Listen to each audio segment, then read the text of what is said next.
Just like everything in existence, there is like, a timeline in which stuff will occur. You don't know what's going to occur in this timeline, but basically, just YouTube as an example, right? Once upon a time, there were funny cat videos, right? That was in the beginning of it. Like, we just had random videos with no filter. It was just a bunch of random shit. We didn't have the extreme budgets that we do these days, where people go out of their way to create actual series like TV shows.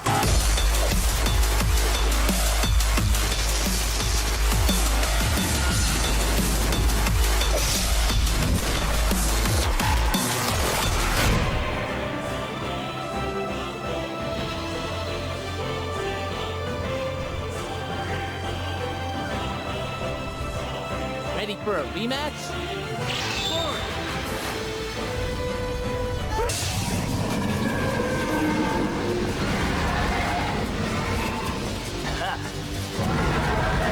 I guess not. Ouch! Whoa! Gotcha! Incoming! Hey, you noisy kids, keep it down. You wouldn't want me to get angry, would you? We can do this!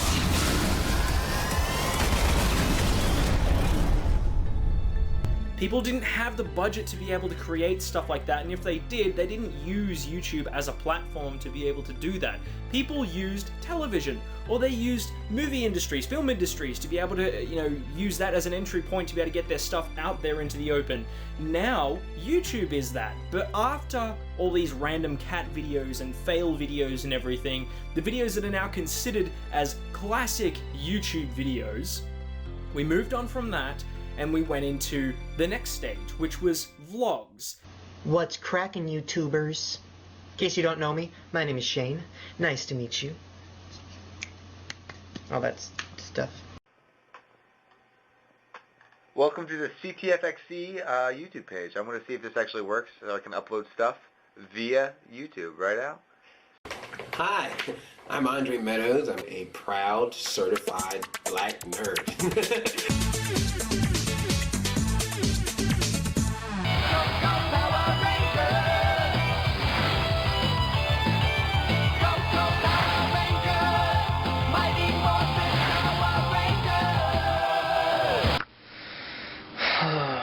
So yes, a young man's first time shave is an adventure and is filled with danger and stupidity. How many is that? 4. And like, just random stuff people wanted to record about their lives, and that was cool and everything, and it still is cool. I think that was like the beginning of YouTube. That was the point in which people realized, hey, this can be Big Brother how I want it to be. Like, this can be a portion of my life that I can show the world, and they can appreciate it however it is they want to appreciate it. If they like it, then they can come back and keep watching more of my content, just like it is now, except back then it wasn't so vicious, and people just enjoyed it for what it was. And then after that, we went into the next stage, which was people reacting to gross shit. Yes, believe it or not, reactions have been around for that long. Reactions weren't what they are today. Reactions were actually, once upon a time, people reacting to super gross stuff that they couldn't post on YouTube, because YouTube had certain guidelines that you had to abide by, and if you didn't, then your stuff would be banned just like it is today. Except people, when they reacted to stuff, they didn't put the video in the bottom corner. You just got to see their face, that's all. Like, they would relish that reaction, people would watch it and they would show their friends and say, man, you got to see this person's reaction to this gross ass video. People thrived off that reaction rather than having, the video in the bottom corner. You didn't need to. You just have a link in the little bit down below, and all of a sudden people would make that video viral, and that's how the video would get viral, Then we went on to the next stage, which was remixes of certain things. People would grab content from their favorite TV shows or from their favorite videos that were around on YouTube when YouTube first began, and they would remix it in a certain way that was sped up. Oh, like, This Is Sparta, that's been around for God knows how long now, and that's when Fred was introduced, and all these other big YouTubers that are huge today that's when they started, like Smosh and Tobuscus and all these other YouTubers, you know, they became something that people could watch and enjoy whenever the hell they wanted to upload their videos. They didn't have a schedule, they just uploaded stuff, random stuff, and whether it was funny or disgusting, they just enjoyed uploading it, and they eventually gained a following.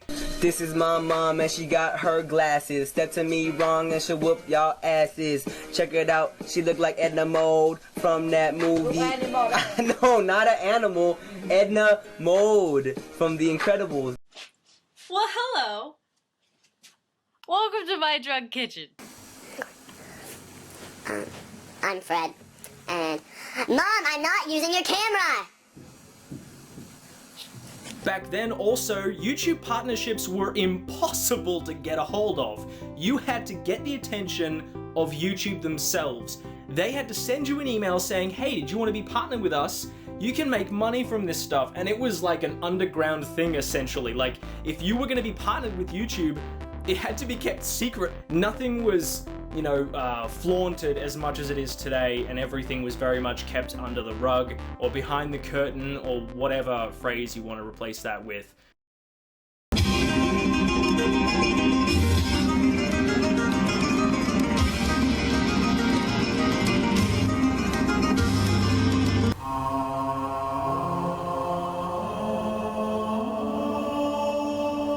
Morgan Freeman? That's right, son. Morgan Freeman. Your movies are awesome. Yeah, well, I bet Tequilas could do more everyday tasks in his catalog than your stupid, pink-frosted pieces of crap. You're on!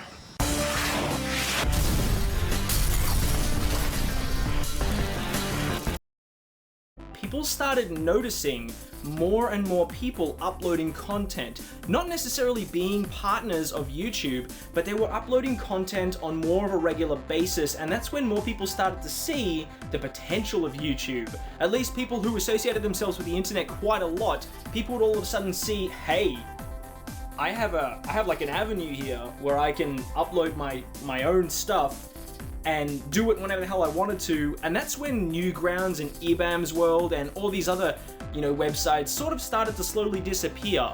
Not that they went away completely, but they started to be replaced by YouTube. People would upload their AMVs and people would, you know, upload movie trailers and music and random scenes from movies and whatnot, and that would be the place in which you would go to watch whatever it is you wanted to watch on YouTube. You know, that was the beginning point of it becoming a thing. I hate you so much. You're laughing. You think this is funny. You're dying over there. Why? I was so happy Morgan Freeman was talking in my head. No! No! I refuse! I didn't see anything! Come on! Cheers. Cheers. Cheers. Oh my god. Cheers. And then we moved on to the next stage, where Ray William Johnson created Equals 3 and Cute Win Fail was made by Tobuscus, and all these other shows that we considered as shows, whether they were rip-offs of actual TV shows or not, we didn't give two shits. We honestly didn't care. Because of the fact that people were making content that was entertaining to us as a viewer, stuff that we, you know, the content creators back then knew what we wanted to watch. We wanted to watch a newer and updated version of Funniest Home Video shows or whatever it is that they were creating for YouTube for us to easily digest in shorter time spans, like where the video would go for 4 minutes or 5 minutes, and we could watch a ton of videos of that show, and it would equal to the same time frame of like Funniest Home Video shows where that would go for 20 minutes on TV. You know, you didn't sit there for hours upon hours upon hours like people do today, where it's a centralized point of the internet essentially, but people were beginning to get more and more and more entertained with it as new content was being produced and the budgets were getting that little bit higher as more money was being made and more people were being introduced to this online platform. And this is where YouTube hit its prime, when short films were being broadcast on YouTube, and YouTube was finally given the phrase, broadcast yourself. Now, I'm pretty sure that broadcast yourself was probably around a little bit earlier than that, but nevertheless, we became aware of that little two-word phrase thing, you know, that thing that really made us feel welcome, that thing that made us feel like that was the place to be. Like that was the place of the internet where we could just do whatever the hell we wanted, and we didn't have to worry about all this other crap that we have to worry about today. Just now it's just become absurd. But now we're up to the last stage of everything where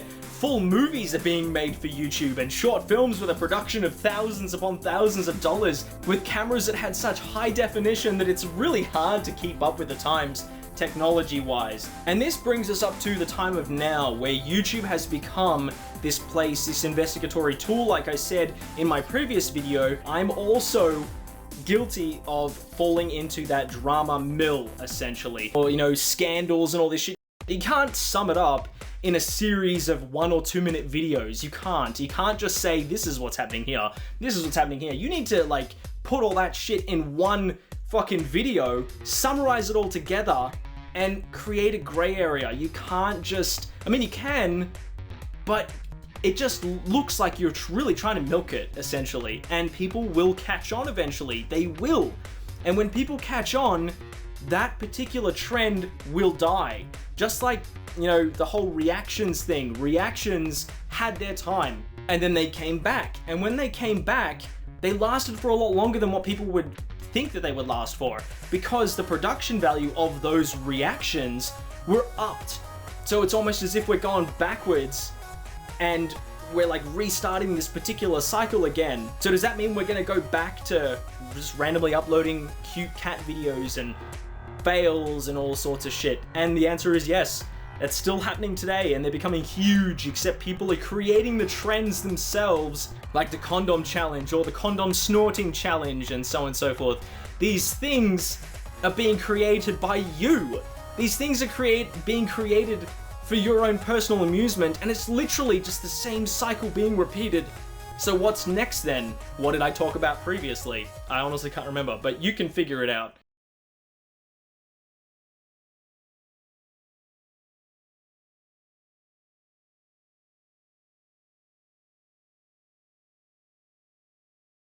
It just was a big wow factor for me. Now everybody knows that when the PlayStation came out, later on down the track, the Nintendo 64 became a huge competitor.